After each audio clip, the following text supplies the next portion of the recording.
Imagine waking up to global headlines proclaiming, "The dire wolf walks the earth again." Not in a fantasy novel, not on a streaming series, but in a real-world laboratory. Three living, breathing dire wolves, Remus, Romulus, and Khaleesi, puppies brought back to life after having vanished for over 12,000 years.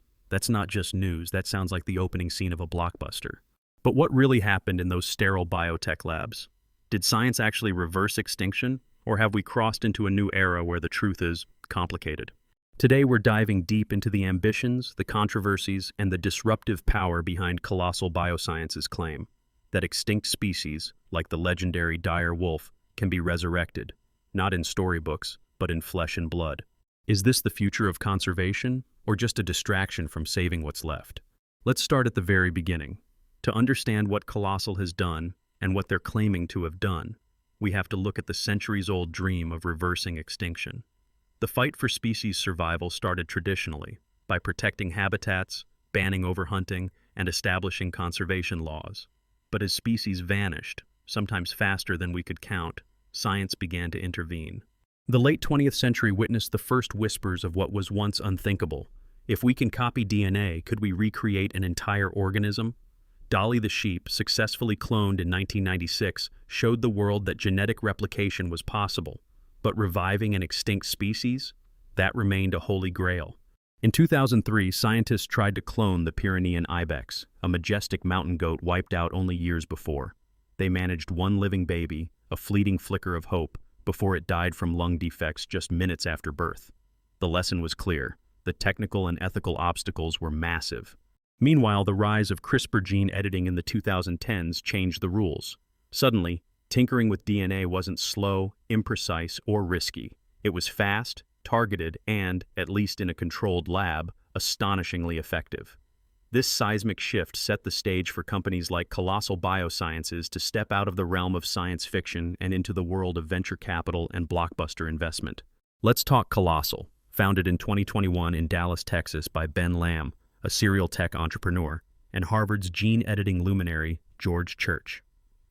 Lamb's personal turning point was the COVID-19 pandemic. Laid low, he found himself reflecting. All his earlier ventures and money, had they made a difference? That existential question, coupled with his growing fascination with biology, led him to Church. And the big idea was born. Why just conserve what exists? Why not bring back what we've lost? Colossal's ambitions grew quickly, bolstered by $425 million from celebrities, tech moguls, and even a $50 million foundation dedicated to conservation tech. Their targets, not just the dire wolf, but the woolly mammoth, the dodo, and the Tasmanian tiger. Classic icons of extinction and irresistible PR for investors. But what exactly was done in the case of the dire wolf? This is where the science gets both dazzling and deeply contentious. Colossal managed to sequence dire wolf DNA from fossils, a 13,000-year-old tooth and a 72,000-year-old skull. Using cutting-edge gene editing, they made 20 edits across 14 different genes in the genome of a modern gray wolf. The aim? Engineer the critical traits that define the dire wolf: white fur, imposing size, and other unique features. Their chief scientist, Professor Beth Shapiro, explains, "De-extinction isn't about creating perfect replicas. It's about restoring key traits that can fill an ecological void left by extinction."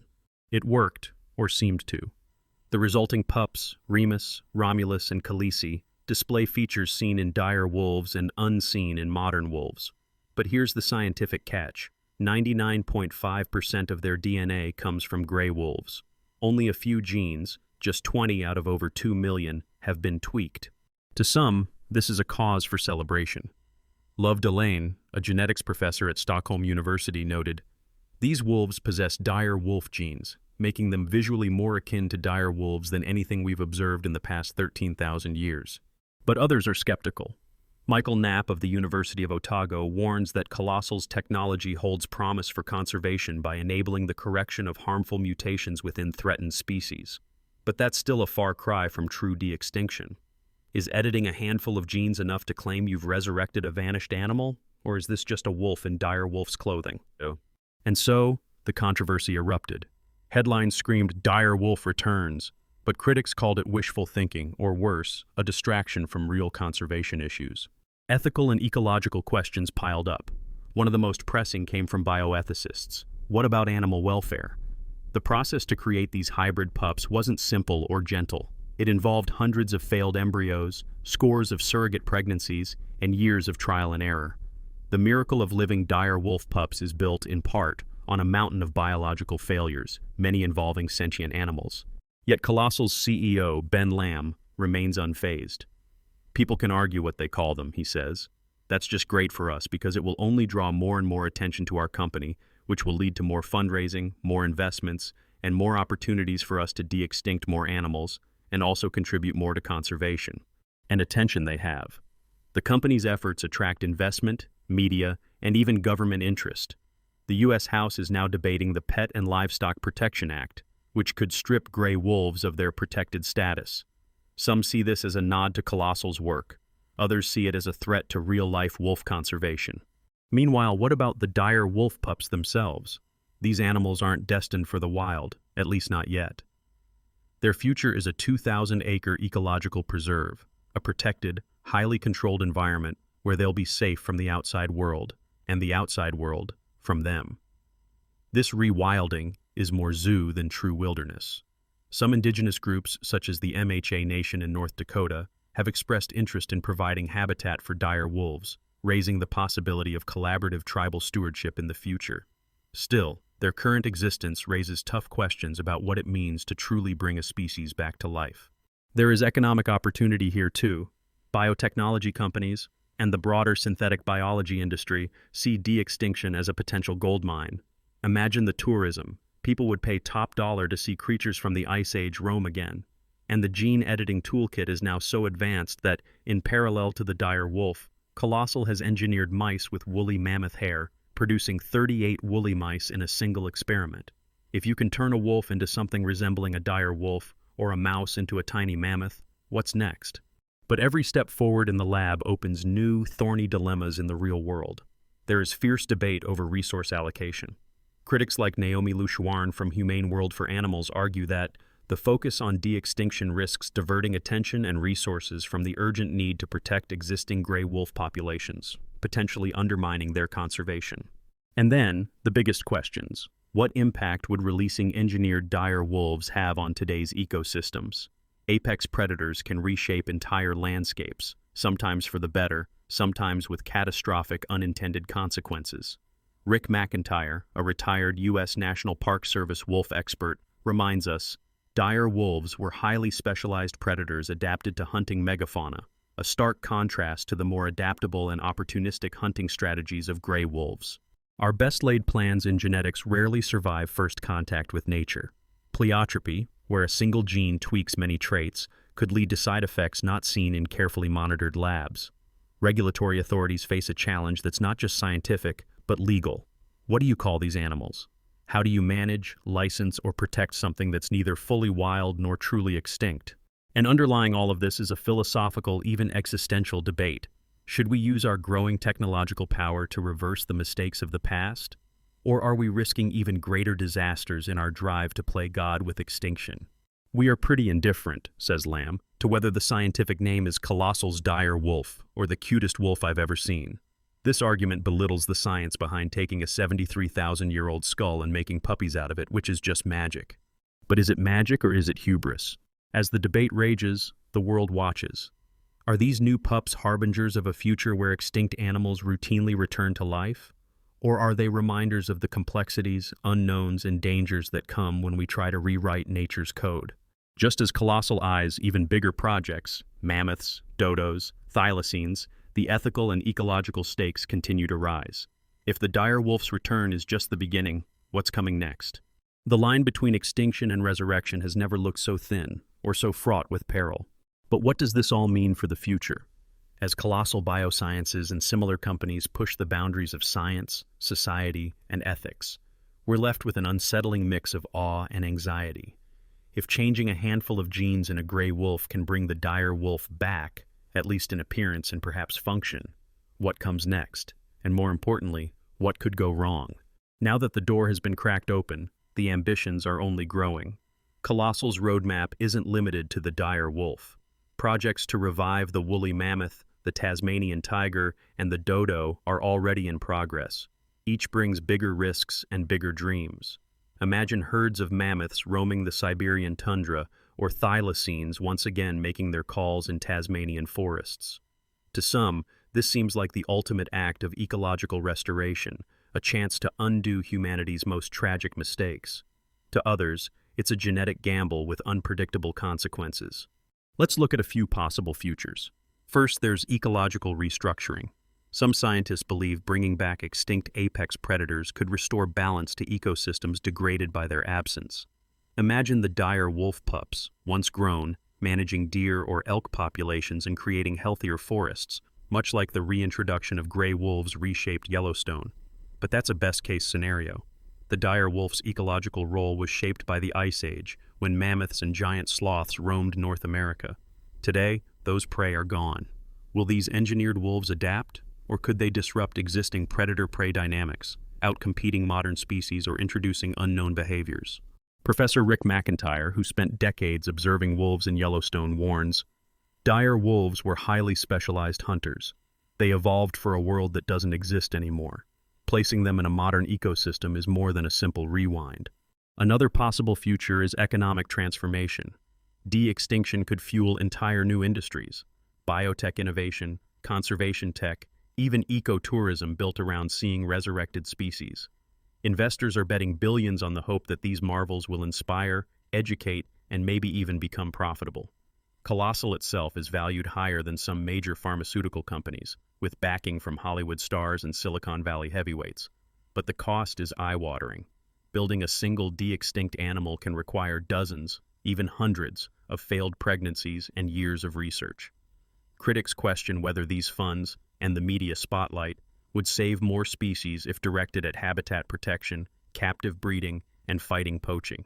As bioethicist Naomi Lushuarn from Humane World for Animals puts it, for every exciting announcement about an extinct species, there's an endangered animal right now slipping towards oblivion. We have to ask if our priorities are in the right place.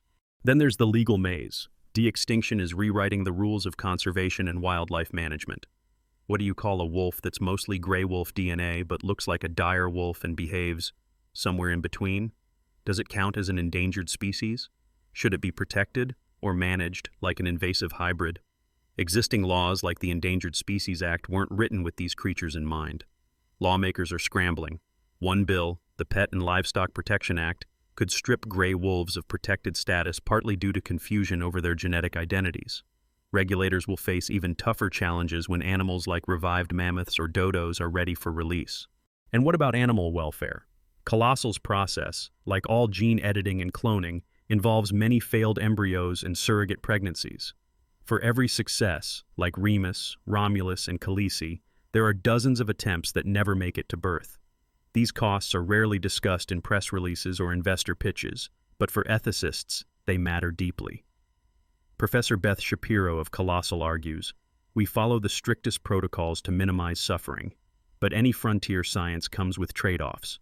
We believe the potential benefits, restoring lost biodiversity, even saving current species, outweigh the costs.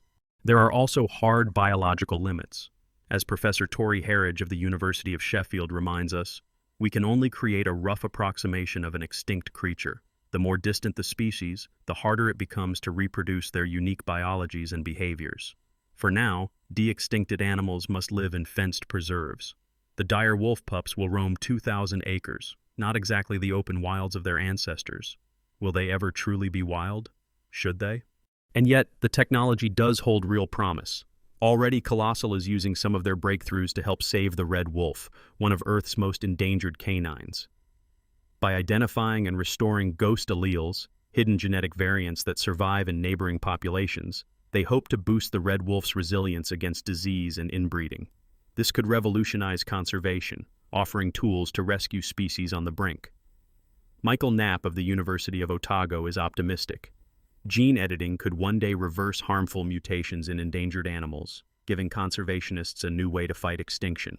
But it's not just the science and the laws that must adapt. It's the way we think about nature itself.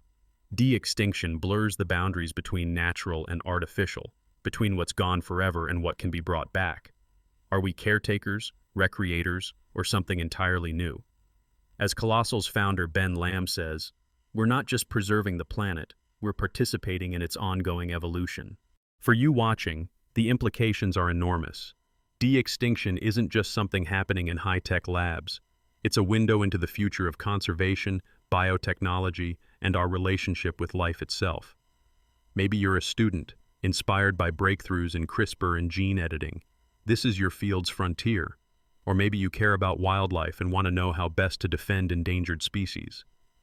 Understanding the real story behind headlines like "The Dire Wolf Returns" helps you push past the hype, ask the tough questions, and hold both companies and governments accountable. So, what should you take away from all this?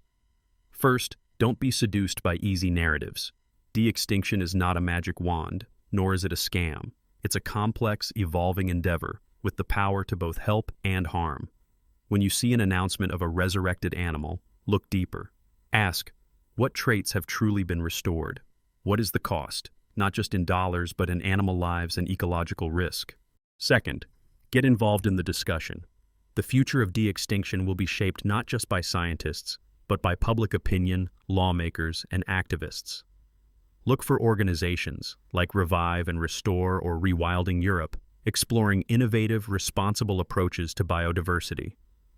Support wildlife protection efforts that bolster natural resilience, from preserving habitats to establishing wildlife corridors. Third, remember that every living species today is a miracle of survival. We are, in a way, survivors of the last great extinction event. There are thousands of animals and plants teetering on the edge. The energy, technology, and money behind de-extinction could help pull some of them back. Support policies, organizations, and scientists focused on both cutting-edge genetics and classic conservation. And finally, don't underestimate the role of indigenous knowledge and local communities. In North Dakota, the MHA Nation tribes are negotiating to host dire wolves on their land, seeking to combine ancient stewardship with futuristic science. As one tribal leader put it, we see these animals not just as experiments, but as living relatives. We want to be part of their story. So, to answer the question from our opening, are de-extincted animals like Colossal's dire wolf a technological miracle or an ethical time bomb? The truth is, they're both, and the outcome depends on the choices we make right now. If developed thoughtfully, with transparency and humility, these breakthroughs could expand our ability to heal the wounds of the past, strengthen biodiversity, and even help us adapt to future climate shocks. But if pushed recklessly or used as an excuse to ignore living species in trouble, de-extinction could become a costly distraction, even a disaster. Perhaps the real miracle isn't just gene editing or resurrected pups, but the fact that we're having this conversation at all, rethinking our power, our responsibilities, and our place in the web of life. And here's a secret fact you might not have heard. Colossal's gene editing progress with the dire wolf is already being used to engineer woolly mice, tiny lab rodents with prehistoric hair traits. It's a testbed for mammoth genes, and a glimpse at how this research could spin off in directions no one imagined. The journey from dire wolves to mammoths to entirely novel bioengineered creatures has only begun. So, what do you think? Should we bring back extinct species, or focus on saving those we still have? Let us know in the comments. Your voice matters in this unfolding debate. If you found this video eye-opening, share it with a friend who loves science, and subscribe for more